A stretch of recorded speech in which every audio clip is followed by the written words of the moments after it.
Family இங்கே பார்த்தீங்கன்னா நம்ம தக்காளி அறுவடை பண்ண வந்திருக்கோம். வாங்க அறுவடை பண்ணலாம்.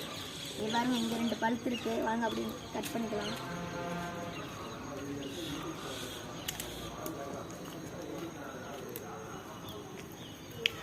பாருங்க, 2 தக்காளி அறுவடை பண்ணியாச்சு. இப்போ வாங்க நெக்ஸ்ட் பேக் சைடில் இருக்குது, வாங்க பார்க்கலாம். பாருங்க, இங்கெல்லாம் நம்ம வெண்டைக்காய் செடி நட்டு வச்சுருக்கோம். இதனால் ஓரமாக தான் போகணும் கைஸ். இப்போ பாருங்க, இன்னொன்று அறுவடை பண்ணலாம்.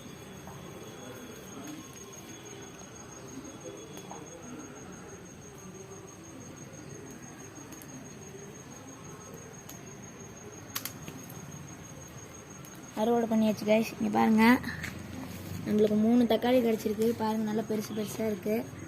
நீங்களும் இது மாதிரி வீட்டில் மாடி தோட்டத்தில் இந்த மாதிரி பாக்ஸ்லலாம் வச்சு இந்த மாதிரி அறுவடை பண்ணிக்கிட்டிங்கன்னா உங்களுக்கு செலவும் மிச்சமாகும் கைஸ். அது மாதிரி ஹெல்த்தியான ஃபுட்டும் கிடைக்கும். ஏன்னா கடையில் வைக்கிறதெல்லாம் மருந்து அது இதுன்னு அடிப்பாங்க கைஸ்.